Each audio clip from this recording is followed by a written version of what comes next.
What up, ladies? This is Jason, Zombie Collector Extraordinaire, and I'm doing a response video. Shocking, I know. I haven't done a response video since, I don't know, WW2, maybe. It's been a long time, but, this one got me a little bit excited. This one pulled me out of retirement, if you will. Because it's not something about sports car related. It's Sconnie Tradition's 600 subscriber video contest. The last one he did, I guess he said last year for his 200. It was awesome. It was like list some of your favorite music and movies and TV shows, and it was awesome. It had nothing to do with sports, which I love that kind of stuff. I love learning about other people and their stories and their history as well. Assuming Scott's writing a biography on each one of us in the YouTube community because he is trying to glean as much information as possible from us. So either he's going to assume our identities at some point and steal them, or he's writing a biography on each one of us. But regardless, it's for kicks and giggles, and I love it. So my name is Jason. If this is the first time to my channel, I am from Indiana, as my family also is from Indiana. And maybe I didn't explain what we're doing. Scott wants us to say where we're from, where our family's from, kind of like how we maybe got here, what our family background is, our ethnicities, and things of that sort. And then maybe some cool stories that could go along with it. So my family is on both sides. My mother and father's family almost exclusively is from Ireland. I think there are some German members in my dad's family who came over from Germany, but most of them were all from Ireland. And we almost all have lived in Indiana, which is weird. Almost all of my family on both sides have came from Ireland and made their way to Indiana. Now, my mother is a huge, family tree identifier individual. She's told me tons of family history and just like things to get excited about. I'm not going to bore everybody with a lot of that details because it's exciting to our family, of course, but for your interwebs YouTube users, they're like, okay, But I'll give a couple little cool stories. I don't know if you've ever seen the movie Far and Away with Tom Cruise and Nicole Kidman, but there was an opportunity for the Irish to go towards the west, which would have been Indiana, and claim land. So my my great whatever times 5 or 6 grandfather that came over during the potato famine in Ireland, claimed a stake in Indiana and was able to get a huge lot in southwest Indiana, an area called Evansville. And we still own that land today, actually. It's been split up between the family members, but it's still, this is on my mom's side of the family. His name was Michael Murphy. You don't get more Irish than that.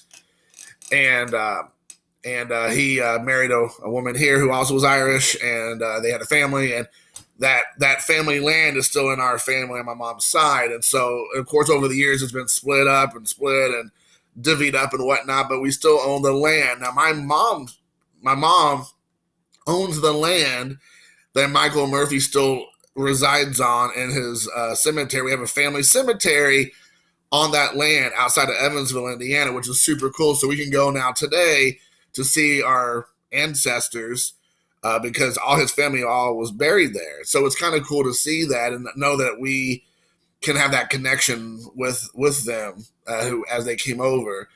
So that's cool. My dad's side of the family, they were mostly coming from Kentucky into Indiana.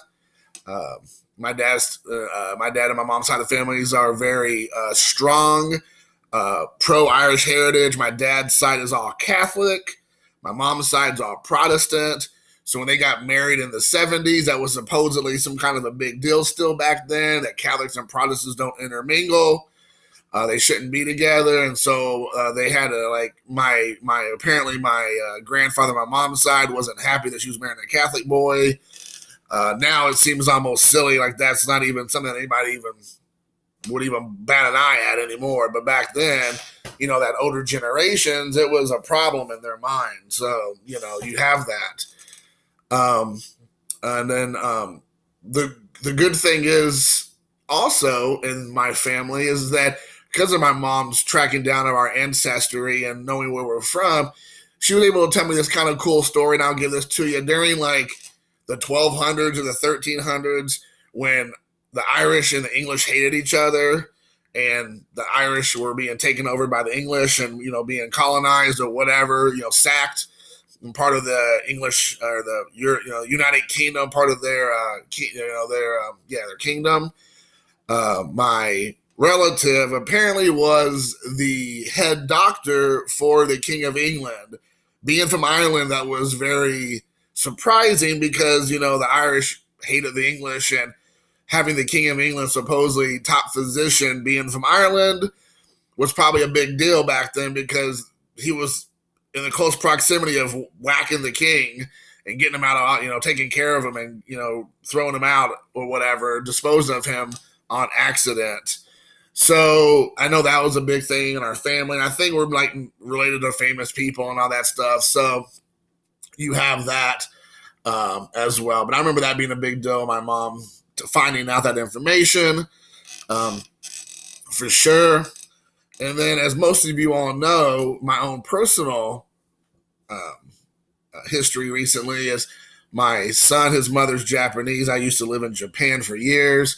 I met her in college, and my son is a byproduct of our marriage, and he is half Japanese.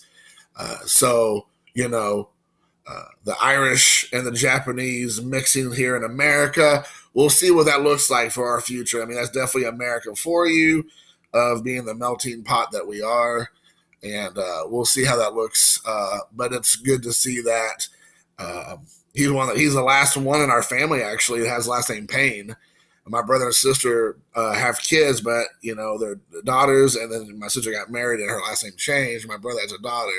So the Irish last name Payne is all on my son, who is half Japanese. So that's kind of a cool thing to think. So we'll see if the name follows into the future with what he decides to do with his life as a young man or whatnot, and the path he takes. But it's kind of cool to think about the trajectory of all that. So hopefully that wasn't too boring for you guys. I'm sure for most of you all, you're just like, that's a common story for most people. But hopefully there was a couple little tidbits in there that you would appreciate. But anyways, I appreciate Scott doing this. I love your channel, Scott. I was surprised that apparently I only commented like 4 times on your channel.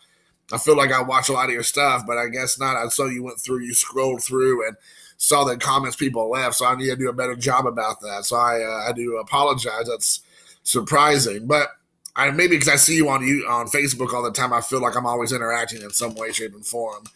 But anyways, man, hope you enjoyed, guys. Enjoy the channel. Definitely go check out Sconnie Tradition. Even though he is a Milwaukee Brewers fan, let's not hold that against him. That we still can break bread and know that even though he is mistaken for the best team in the National League Central is the Cincinnati Reds, he can at least rest in the fact that Christian Yelich is a top tier dude, and I'll give him credit for that. So until next time, guys, peace.